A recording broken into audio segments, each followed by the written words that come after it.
Well, Happy New Year, everyone. 2025.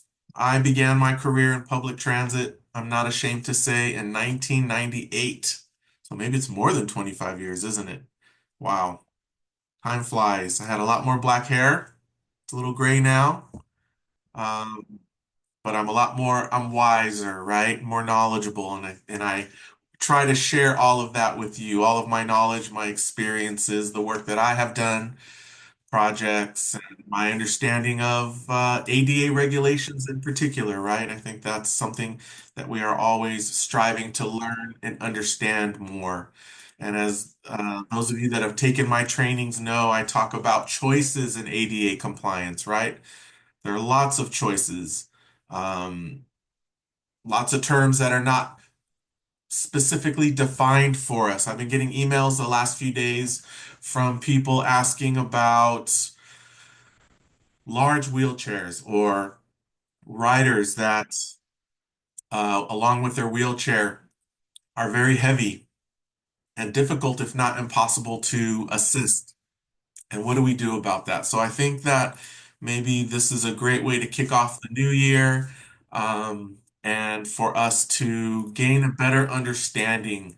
Really, my work is not about encouraging you and helping you memorize the regulations that are there because we're talking about a philosophy, right? We need a philosophy for ADA compliance. We need a philosophy for accessibility. We need a philosophy, a culture of accessibility, a culture within our organization and among staff to when challenged with an issue like an oversized wheelchair, a rider that might be very heavy and or difficult to assist in any particular way, right? I have clients that call me and say that they had a rider poop their pants before boarding the bus. And what do we do? Do we have to assist them? And so let's start with the concept and the guidance from the ADA, which is that we are to provide a reasonable level of assistance, right? What does reasonable mean? We can ask 10 different people. Give me a list of reasonable assistance that you believe your drivers, your operators should be providing. And we would get 10 different lists. And so that's the challenge of ADA compliance, right? There are lots of things for us to consider. We can deny service if it creates an unsafe or direct threat to the safety of others. And so, could that exist when trying to push someone on and off a vehicle? It definitely could if the weight of the rider and or the wheelchair together is just more than the driver is able to manage. We do have in public transit when we hire drivers, operators, this concept of um, to provide, or excuse me, this concept of being fit for duty. So how many pounds is that, right? How many pounds, what size wheelchair, etc., is reasonable for us to push on and off a wheelchair? And honestly, that answer is going to be different for every driver operator as well. And so again, difficult to understand. So we need to be reasonable from my perspective. My thoughts on these issues is always we need to make a real attempt to provide assistance. That doesn't mean, if we make an attempt to push the wheelchair and it moves 1 inch, that we should keep pushing and pushing and pushing and then we hurt our back. I have agencies contacting me telling me they have three, four, five drivers out on medical leave because of assisting people in wheelchairs. And so obviously, we can't just take that for face value. We need to pull video. Those of you that have taken my trainings also know how big I am on the documentation of everything, right? And so this is where the work of ADA compliance starts to come in. Really, we live in the weeds. We live in processes. I'll be very honest with you. The ADA doesn't specifically tell us exactly how to achieve compliance. And I think that's why I feel like I've been very successful in my work as ADA guru. And I'm developing a new sort of concept, ADA university, right, for public transit. I think I've been successful because I tried to help all of you understand, well, what is our end goal? Our end goal is to assist people in the way that they need it, right? To provide consistent, safe transportation services and to comply with the ADA. And that's probably the harder part, right? Well, how do I know if I am complying with the ADA? And that's honestly a whole training, a whole several hours of discussion, all the ways that we can evaluate ourselves. But it does start with structure, I would say. The ADA says that we need to train staff to proficiency. So does that mean we need a formal training program in our industry? I would say the answer is yes. We have accepted that we need a training program, whether that's internal, whether we send staff out, right? Some of you take my trainings, there's past training, there's all these trainings, but the one thing we do need to know is that our staff are trained to be experts in their job. Our staff are trained to be safe. We achieve safety by being consistent, right? By having good, well-written policies, etc. And so these are the ways that we go about trying to um, achieve ADA compliance. And ADA compliance isn't a destination either, right? We have good operators and bad operators. We have operators that are sensitive to the needs of people with disabilities, and we have some that aren't particularly sensitive, unfortunately. And we work with them, right? Because we need operators. Many agencies around the country are short drivers and operators, and so we do what we need to do. Doesn't that also mean our training needs to be especially well developed and implemented? If we know that we have some operators that, ideally might not be the right choice for this work, but we need them, and so we need to make them successful. And so that's what we talk about in ADA compliance, right? How do we achieve compliance? It becomes particularly difficult at times. This isn't this isn't across the board. It's situational. It's contract by contract, property by property. But when we have a contractor delivering services for us, what is the relationship between the city and the contractor, right? What is the involvement of city staff in the oversight, right? You all know about, or most of you know about, this concept that I've developed, right? This is out of my brain from my many years of experience. How do I achieve ADA compliance? What do I do? The five pillars of ADA compliance. And look at pillar number 4 there, compliance oversight. How are we ensuring that our services are meeting the needs of riders and also, of course, complying with the ADA? So, what complaints are we getting? That's one of the best ways that we can begin to judge and evaluate our services, right? Are we getting a lot of ADA complaints? Are the ADA complaints we are receiving valid? Remember, there's a difference between a complaint filed by a person with a disability and an ADA related complaint. So we need to have a good understanding in order to differentiate the two. I'm not a fan of, and I don't really think it's accurate to categorize every complaint filed by a person with a disability as an ADA related complaint, right? So we can talk about that more in a future training, but so we need to be really careful, right? And then the process. One of the requirements of the ADA is that we do have an ADA coordinator, quote unquote coordinator, someone that is the contact within your organization for ADA related issues and who I believe would also manage or have some oversight of the complaints process. When we talk about complaints, ADA related complaints, we can have a process to investigate, and that would include coming to a determination. I typically use is the complaint valid, invalid, or unable to determine?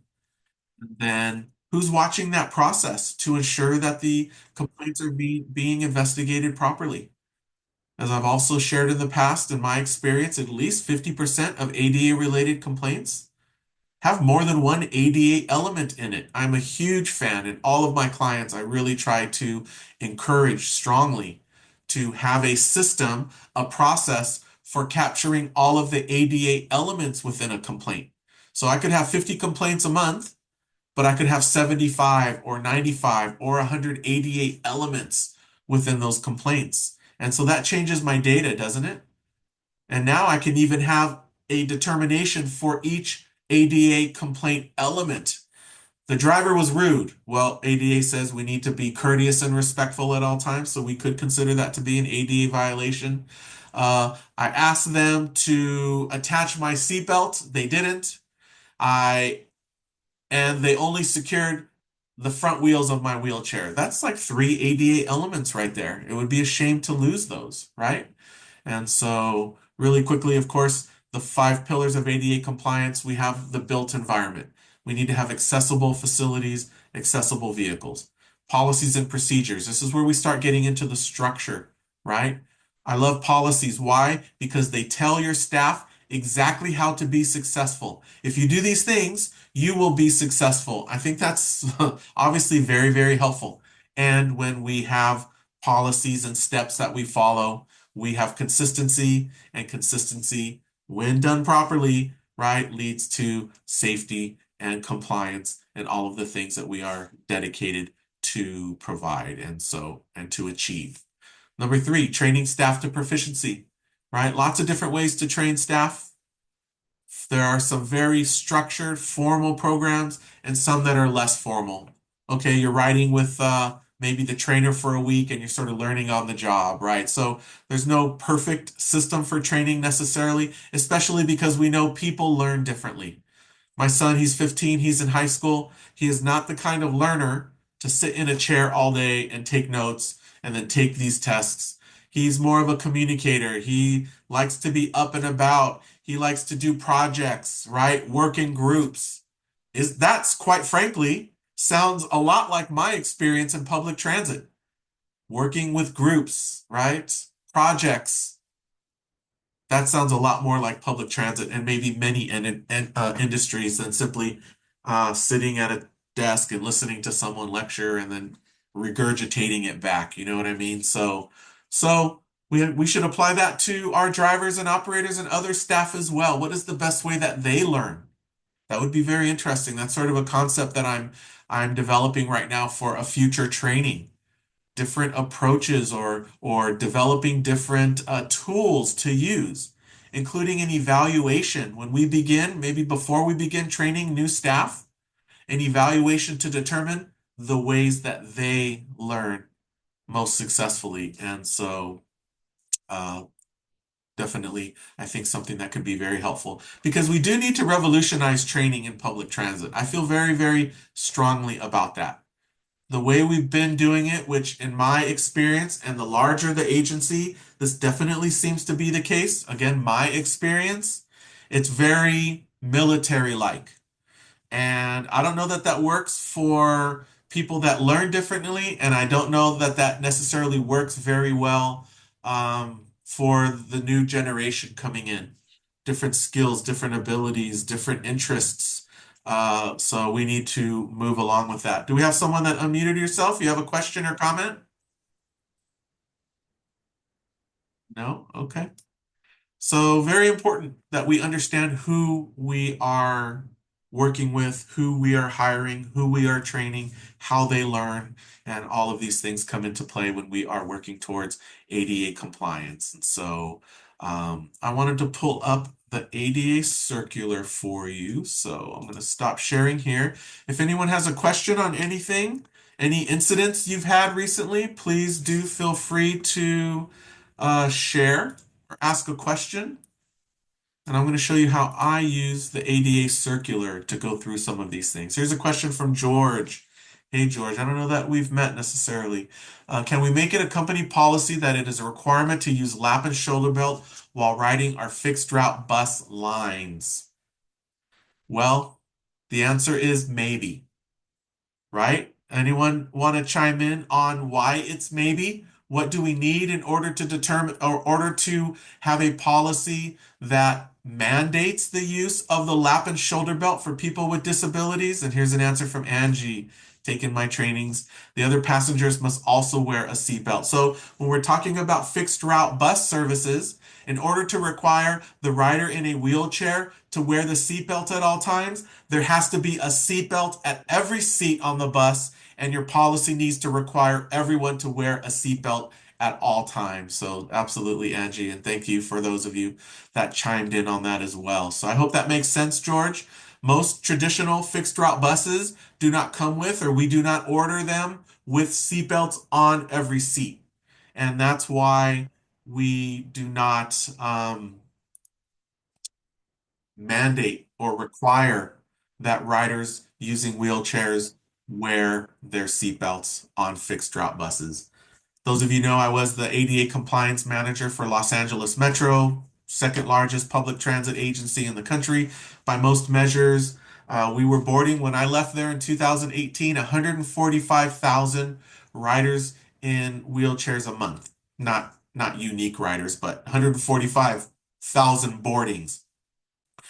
And our wheelchair securement policy was securement optional. I don't know that many of you know that in fixed route bus, you can have um, a wheelchair securement policy, optional policy. And so what we would do when a rider would board, we would have the operator say, "With your permission, I will secure your wheelchair." And if they said no, of course, we wouldn't secure the wheelchair, and then we would not offer lap and shoulder belt. If they didn't say anything, or they said yes, we would secure the wheelchair. And I'm a huge fan, as I've already stated a few times, of consistency. Secure the rear first, then the front, and then offer the lap belt, and then offer the shoulder belt, right? In that order. And so in our system, because it was wheelchair securement optional, if someone did not accept securement, then we would not move on to lap and shoulder belt. And so when we talk about documentation, right? It's very important that we would note in some way that we offered securement and the person accepted it or did not accept it, or accepted wheelchair securement but not lap and shoulder, or they only accepted lap belt and not shoulder, right? That's also an option. Why is this important? I'm also an expert witness in lawsuits. And so these are the types of things that I want to know. What does the policy say? What does the training material say? What did the driver do on that particular day, right? These things are very important. So so we need to understand and have processes for how we do this work, right? And how we assist people. It's going to be very important, right? Can't you imagine in a system like Metro's where wheelchair securement was optional and a rider said, "No, I don't want securement," and then the bus moves on, takes a turn, the rider falls over and gets injured, and now they sue because the operator did not offer lap and shoulder belt or wheelchair securement. That's where we start to rely on audio and video, right? But sometimes those things are not available in our vehicles. The system doesn't work. So if we had a code in the system, we used to have a code for each of those things. So now the code gets sent into the system and it's date and time stamped, even location stamped. And so these are some of the ways that we protect our organization and our driver, our operator, from maybe being blamed for these things. The other thing I am a huge fan of is the use of hand gestures. Would you like me to secure your wheelchair? Yes? No? Okay. Would you like the lap and shoulder belt? Yes? Great. These things also help because sometimes we get video and not audio. And so every little bit helps. Hope that's helpful. Here's a question. Let's see here. Angie, I know there's a few others down below. Do you recommend best practice for training related to motorized mobility devices that have run out of charge? We have a no strand policy if the wheelchair dies when taken out when they are out in the community. So that's very interesting. I'd love some of you to chime in. You feel free to unmute yourself or um, type it into chat. I would say, and what I do in my wheelchair securement trainings, I have a advanced wheelchair securement training that I do, is I'm a huge fan of teaching operators that power wheelchairs and scooters can be placed into free wheel mode by simply sliding one or two little levers. And then those wheelchairs and scooters are surprisingly easy to push, even though they are motorized. And so I would say that that is a best practice. Now, this should be a part of our training. It would be ideal that we have some wheelchairs that we use in training that we can practice on. And of course, a policy where if a person's wheelchair dies, say on the vehicle, the power goes out, battery drains, whatever we want to call it, that the driver communicates I am able to place your power scooter in freewheel mode, and I might be able to push you off the vehicle or to help you alight. Are you comfortable allowing me to assist in this way? Right? And then we document these things. I would say any type of incident like that would require an incident report to be completed by the operator at the end of their shift, as well as calling it in before providing the assistance. We have a wheelchair with a dead battery.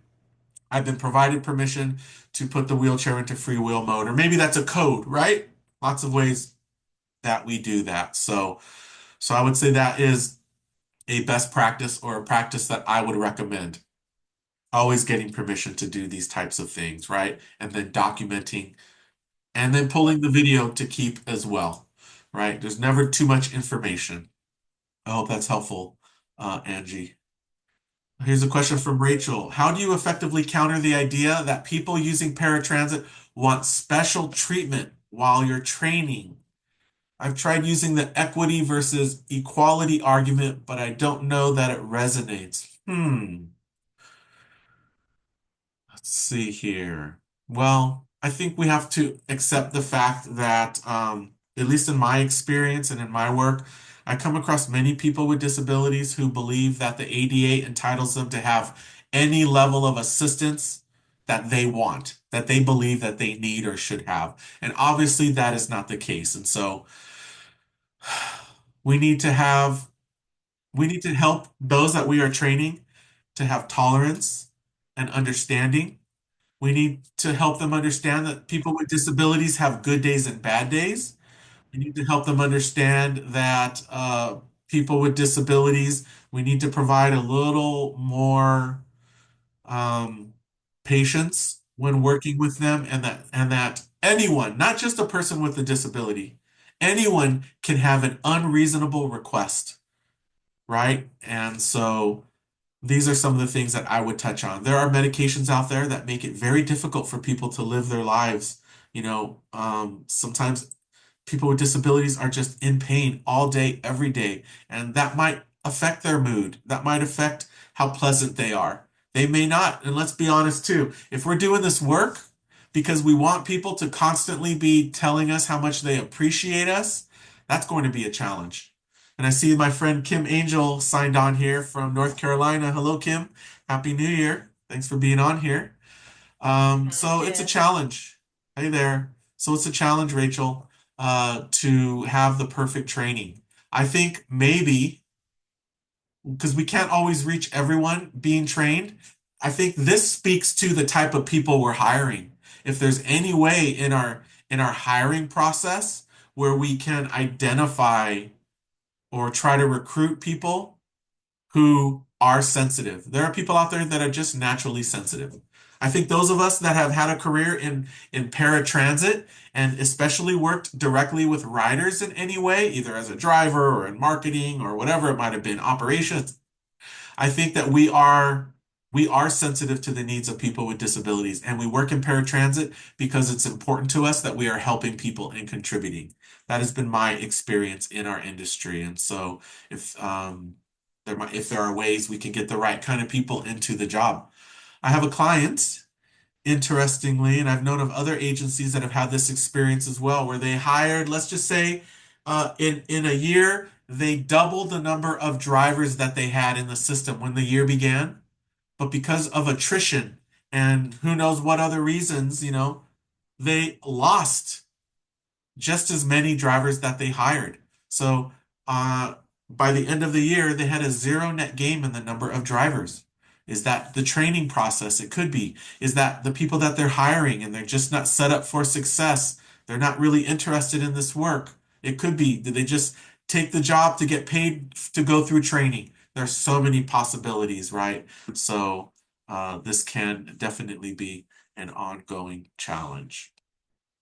Here's another question here. How should we handle a person with a disability who gets on and off the paratransit bus, but it is not at their destination? Oh boy.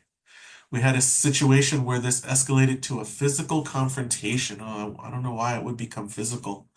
Well, so paratransit, as we know, is origin to destination. We have a pickup address and we have a drop-off address. It is not uncommon that riders want some kind of accommodation perhaps, and they say, oh, I was supposed to go to the post office, but can you drop me off at McDonald's instead? That would be a determination by your agency as to whether you want to provide that accommodation or not. And so um, there are also some things that we just can't force. If a person wants to get off on a vehicle, we're dropping someone else off, and they want to get off at that stop. I don't know how we can necessarily stop them from doing that. Right? Now, is this a rider that is, if do you have a handoff policy where they are supposed to be handed off to someone at the destination? That definitely gets more complicated, but we have to remember paratransit is public transportation. Um, and just like the bus, right? A person can get off at any stop, anywhere they want. And so we have to be really careful with this. It doesn't mean that we don't do anything about it, though. What do I mean by that? Someone gets off at the wrong destination. I would say that that's a violation of policy, right? And so maybe we send them a letter. Management gets involved, sends them a letter, calls them and lets them know that our policy is origin to destination. They got off at a different location, share what our policy is, and then we just try to monitor that as best we can. But should a driver forcibly attempt to keep a rider on a vehicle or push them back onto a vehicle, no, that should not happen. And so, sorry, somehow my mouse died. Let me see if I can charge it and if it will work. Um, Next question. If we drop off a rider and when returning to take them home, they are soiled with urine, can we deny transportation since it's clearly a biohazard? And the quick answer is yes, we can do that. Um, it's just complicated because if we are denying services to someone, if this is on the bus, right? Maybe it's easier to deny them service. They're in the community. If this is in paratransit, we may have a process where we uh, have a no strand policy. So, yes, we don't have to let people board our vehicle, but now we have to decide, are we going to leave them there? Do we hold the vehicle, although not let them board, until a road supervisor comes out to deal with the issue? If they are at home, do we get the operator to assist them? Oh, it says returning home, so they are not at home in your example. So yeah, although the ADA doesn't say that we necessarily have personal responsibility for riders, it's not called out that way specifically, but I've had many situations where agencies just took a hard stand and would leave people out in the community, and then people would be stuck out all night in wherever they were, and it's just terrible and it's not respectful, and I wouldn't call that necessarily great service either. And so now we start getting into, was it our responsibility? And now it becomes debatable. And in a lawsuit, everything is debatable, right? And so that's when it starts to get very, very challenging. So let's see if my mouse is back up and running.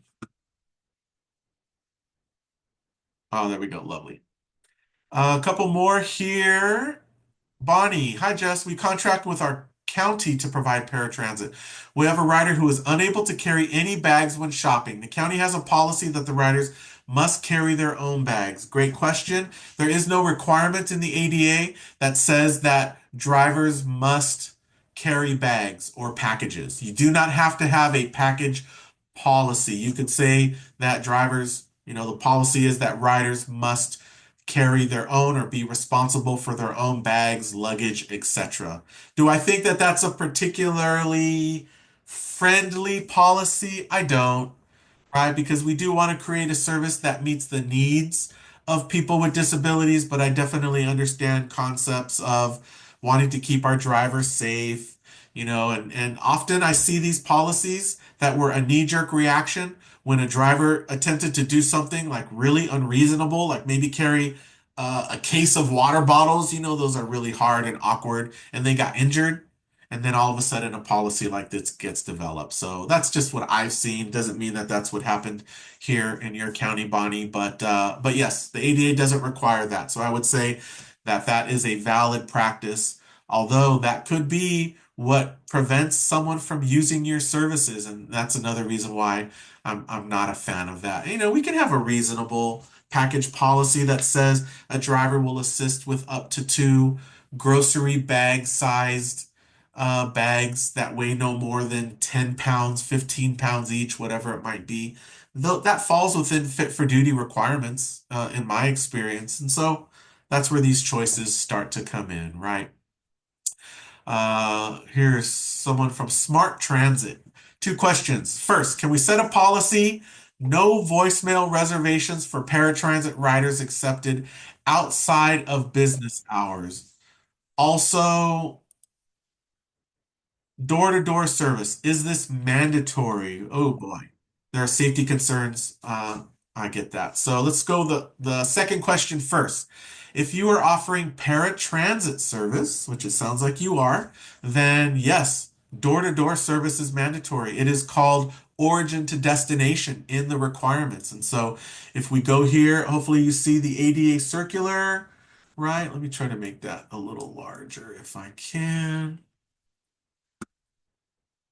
Know how to make it larger. That's why I'm not a tech guy. I'm an ADA guy. Okay.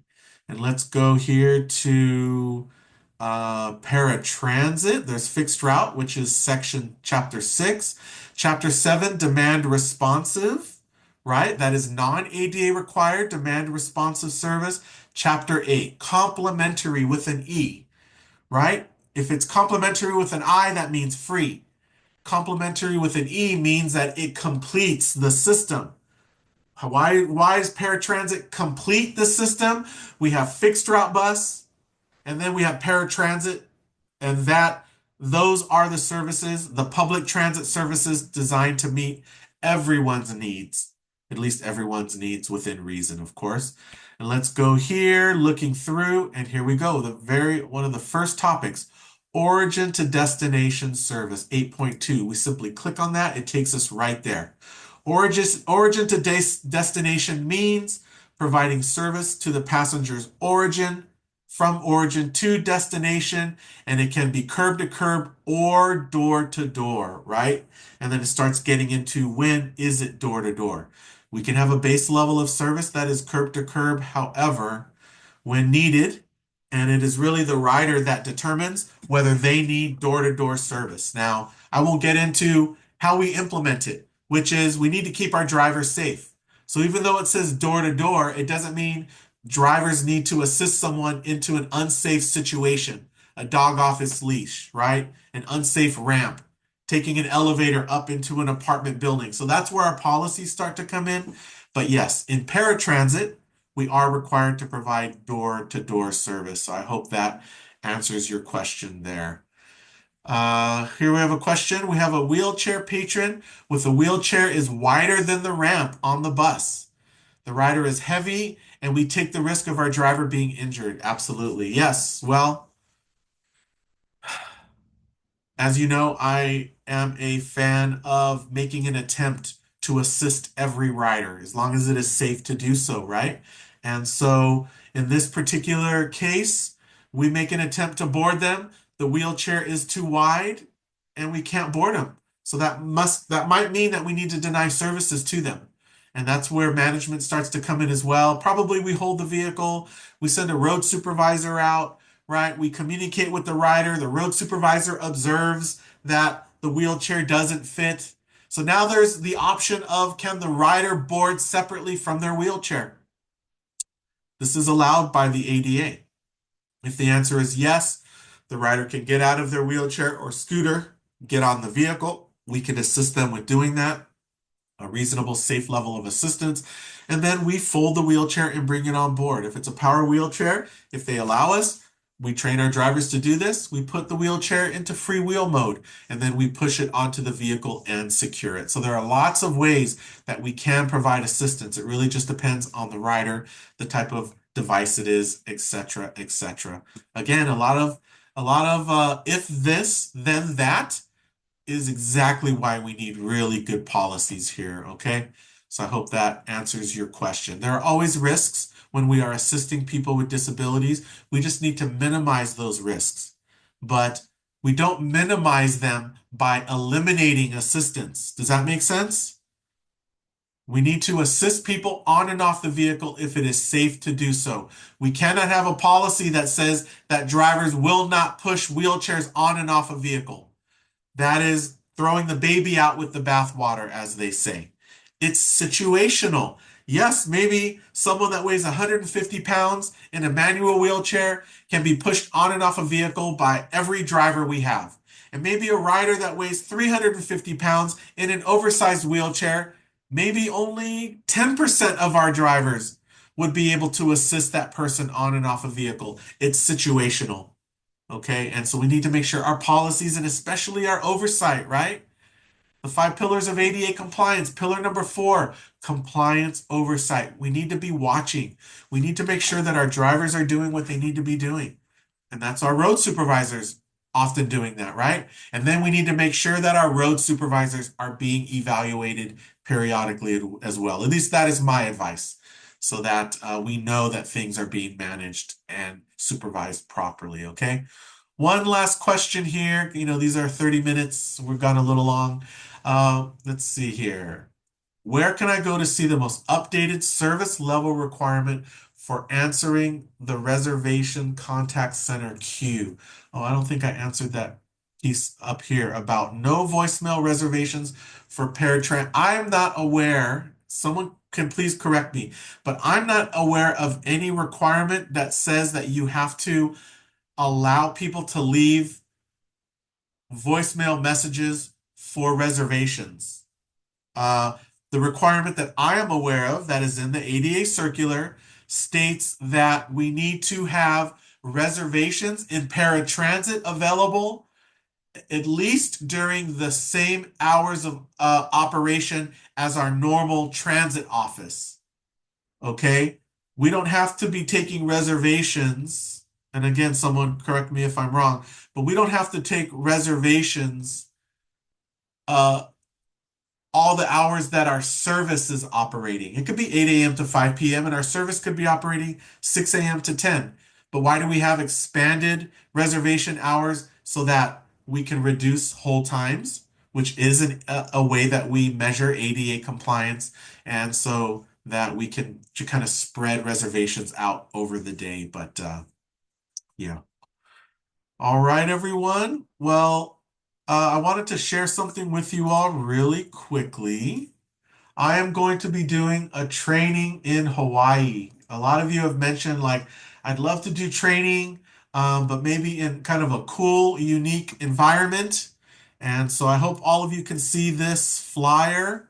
And I'm also going to put this flyer into chat. Let's see here. Everyone in the meeting. There we go. A training in Hawaii. This is actually the week before Memorial Day. And the hotel, which is beachfront in Waikiki, as you can see, um, the hotel is also allowing for you to book reduced rate hotels up to 3 days before the training dates and 3 days after the training date. So this could be a great opportunity to come and get some great ADA compliance training, as well as, you know, enjoy all the things that Hawaii has to offer. And I was just there a couple months ago, and I'm actually going back in a couple weeks to do training. I do 2 weeks of training a year there on the big island of Hawaii. And so here's a great opportunity. Email me, info@adaguru.co, if you have any interest, and I will be sharing some additional information as well with you all. Thank you all so much for your time and attention. As always, always consider me a resource. I am available for I'm booking trainings, in-person trainings into March and April. And so lots of opportunity there as well as assisting you with your policies and procedures, right? I'm working on several projects right now where I'm reviewing existing policies and will be providing some feedback on how to enhance those policies and identify any that might be missing. You know, all I do is recommend, and then you all determine whether, yes, this policy works for us or some version of it, or we don't really need it. those things are all up to you. So I don't like to tell agencies what to do. I say my thoughts are, here are some things to consider, and then we talk it through and I try to help you make the best decision for your community as possible. So thank you all again so much. Thank you, Charisse, Tina, Jessica, Caroline. Have a wonderful, wonderful day, and I hope to see you all very, very soon. Thank you so much.